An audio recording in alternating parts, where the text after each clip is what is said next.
Welcome to the Tell Me Something Good podcast. Ranked by the International Association of Awesome Podcasts as the best podcast in the history of podcasts. Wait, is that a thing? I don't think that's a thing. Anyway, seeking to shine a light on all that is good in an ever-darkening world of negativity. Here's your host, Clint Swindall. Hey everybody, I'm Clint Swindall, and this is the Tell Me Something Good podcast, the show that is all about creating a more positive world by overcoming negativity.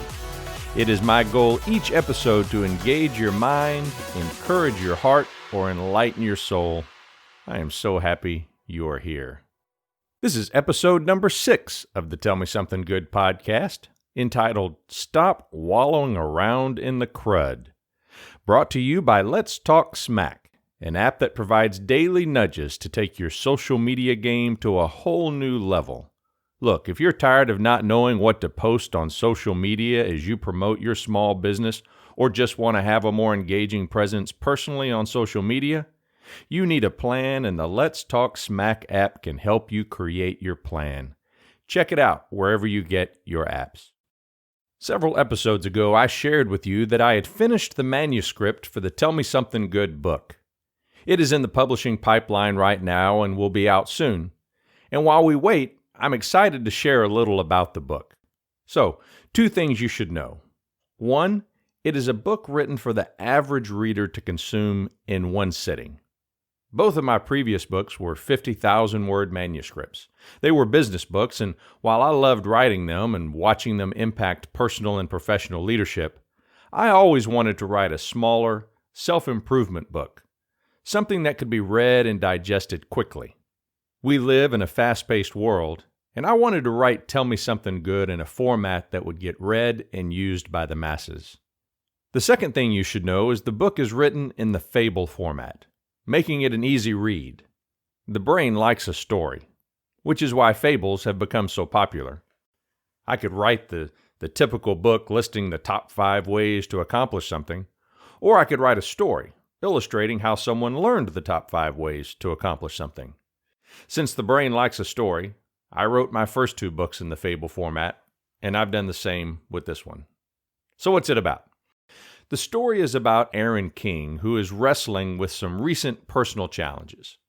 In a world that surrounds him with negativity, he faces an internal struggle to overcome his constant complaining and excessive pessimism from the current problems in his life.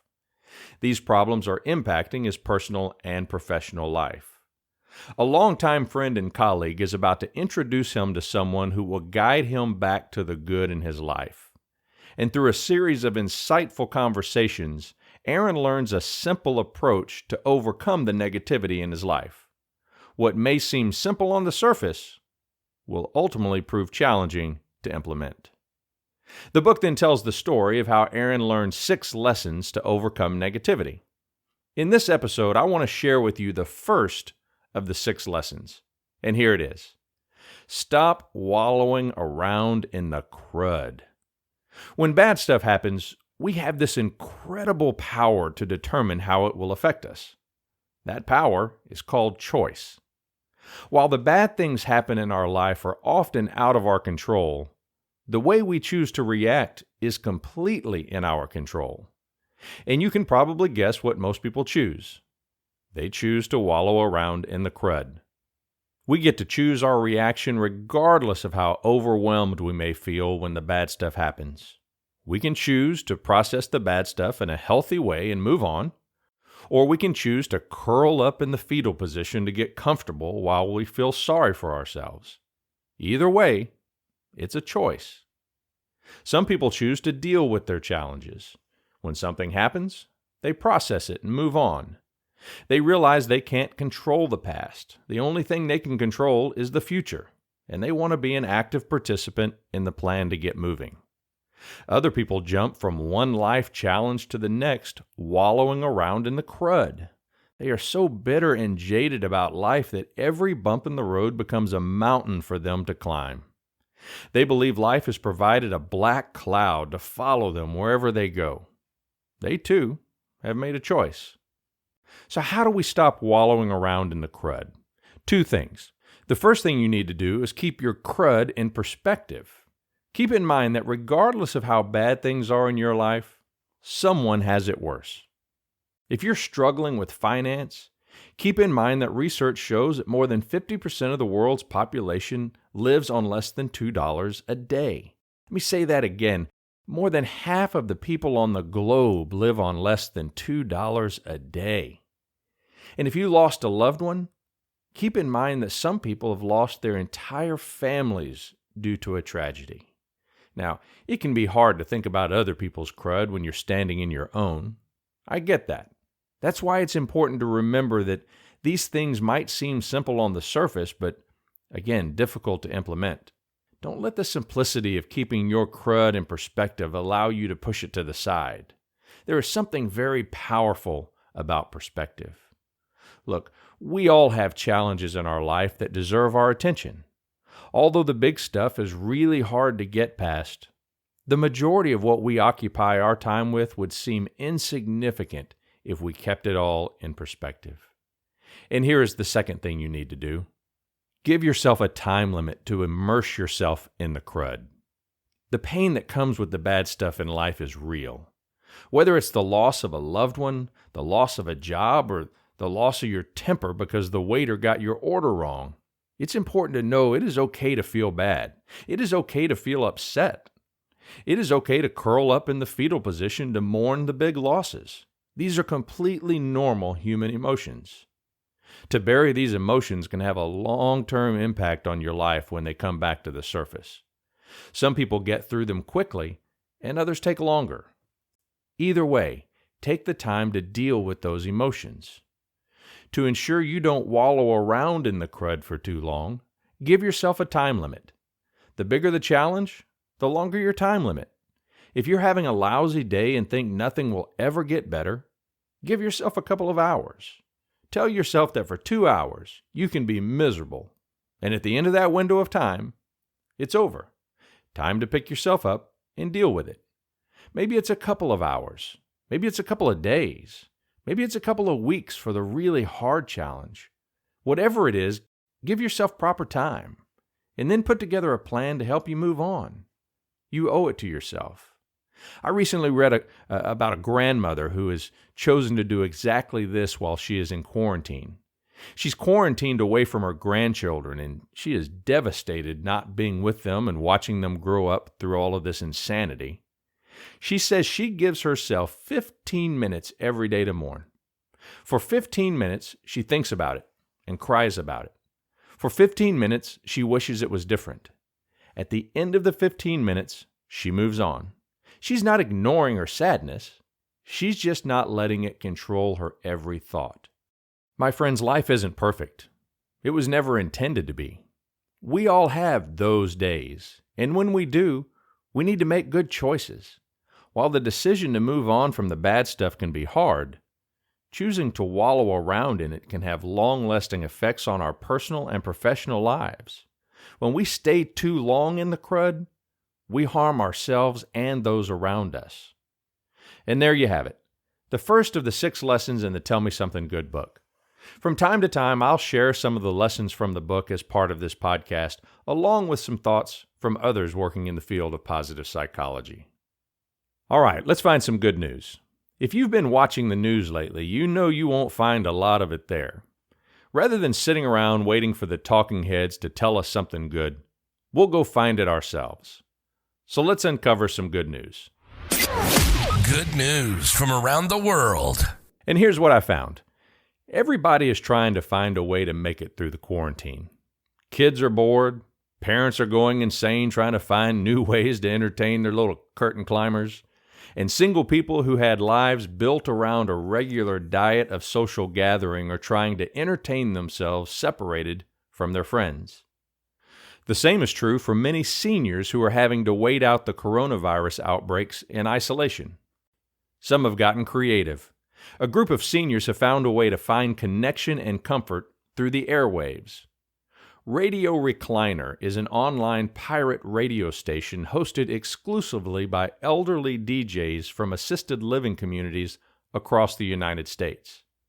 The project was launched by marketing firm Lucky back in April as a means of keeping lonely seniors entertained and optimistic during the pandemic. The company only planned on airing new 60-minute shows every day for 1 month, but since the station has garnered more and more listeners, Radio Recliner has also attracted a team of 18 senior DJs to continue recording new segments. In addition to new shows being aired every day at noon, the station now streams a continuous loop of old content to keep its fan base entertained. On the Radio Recliner website, listeners can also submit song requests and ask the host to broadcast audio messages and shout-outs to friends and family members. For this generation, radio was the original social media, Lucky Chief Creative Officer Mitch Bennett told the Tennessean. Dedicating a song to someone you love and having them hear it along with everyone else is a special way of connecting. It's a great time to bring that feeling back. Isn't that the truth? That is pretty cool. And then there's this. Delivery driver Monica Salinas brings people packages for a living, but her efforts to help those in her community don't stop there. In a recent viral video, the Nampa, Idaho resident was seen via doorbell camera taking a moment to pray while making a delivery to a house with a sick child. The home belongs to the Pearsons, who are parents to 8-month-old Lucas. Lucas has a heart condition and difficulty eating, and the Pearsons were told by their doctor that he could go into respiratory distress if he contracts the coronavirus. Lucas's parents had posted a sign on their front door thanking delivery workers for bringing medical supplies for their son.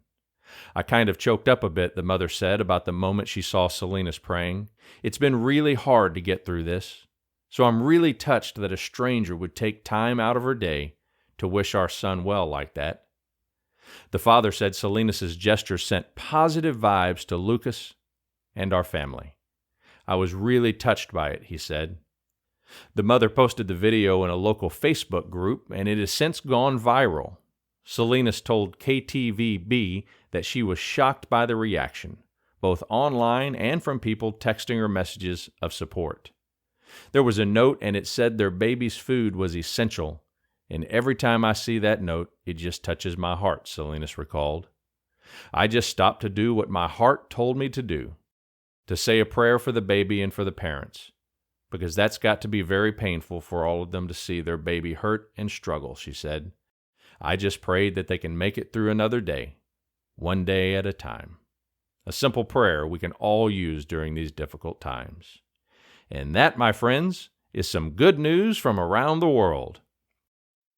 We need as much good news as we can get because we are surrounded by complainers.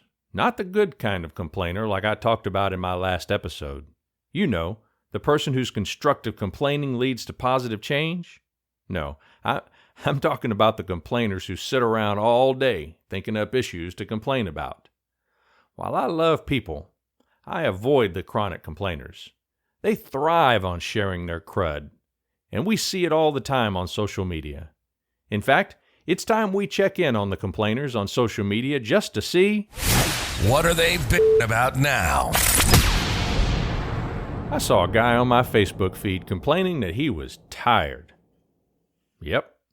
He took time out of his sleep-deprived day to share with his friends that he was tired.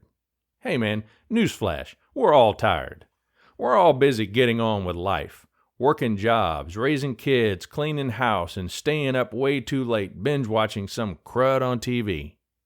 Unless there is something wrong with you, being tired is probably the result of something you did to yourself. Make some changes in your life and get some sleep. The world is waiting for you to be awesome. Have you ever noticed that your friends that have legitimate things to complain about are the ones who never share a word of their challenges on social media? Yet your friends who have it so good that the only thing they can complain about is being tired are the ones who do the complaining? Yeah? Good.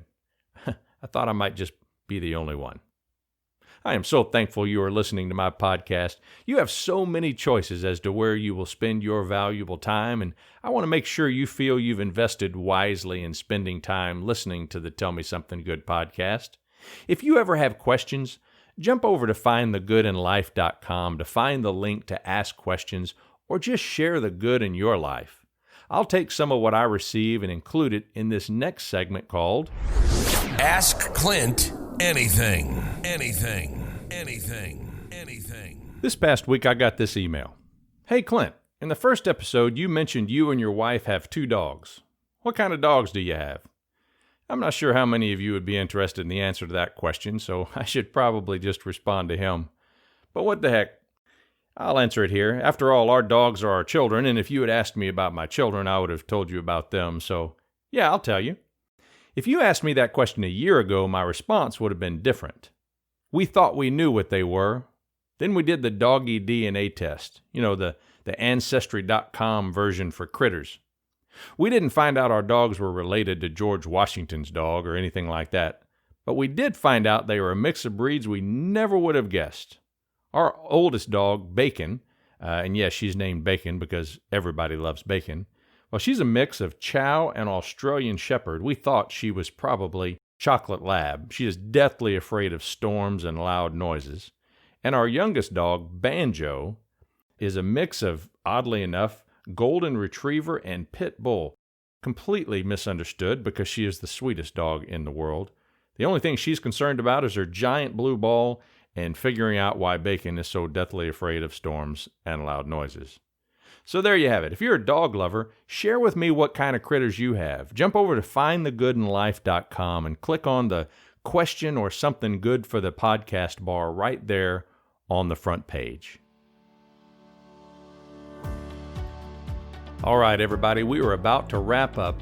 Before I end this episode with a challenge, I want to remind you that this episode of Tell Me Something Good has been brought to you by Let's Talk Smack, an app that provides daily nudges to take your social media game to a whole new level. If you're wanting to have a more engaging presence on social media, either personally or professionally, you need the Let's Talk Smack app to help you form a plan. Check it out wherever you get your apps. And now the challenge. Before you come back for the next episode, I challenge you to think about the trials you faced over the last few weeks. I want you to narrow it down to one single challenge. Once you have it narrowed down, I want you to think about whether you have processed the crud and moved on, or if you've been wallowing around in the crud. It's so easy to do that, particularly right now when most people have extra time to think about the bad stuff. If you fall in the very small category of people who just process the crud and move on, congratulations. Hanging on to the crud can be exhausting and seldom does anything to help us. We have such limited time in this life, and we need to spend it focusing on things that are good for us. And wallowing around in our crud is not one of those things that is good for us. If you fall into the much larger category of people who choose to wallow around in it, I encourage you to follow the advice I provided earlier. First, put your crud in proper perspective. How does it compare to other issues in your life? How does it compare to life in general? And second, give yourself a time limit to immerse yourself in the crud. Never forget that it's normal to feel sad or disappointed when crud comes our way. We need to allow those emotions time to do their thing. What we can't do is allow those emotions to own us.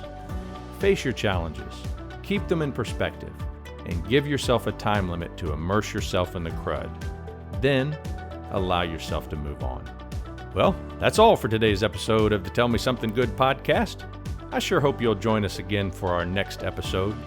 Make sure you subscribe to the podcast so you never miss an episode. If you can, leave me a rating and review. Your support can help someone else as we work to spread positivity to the world. To encourage you to leave a review, we're giving something away.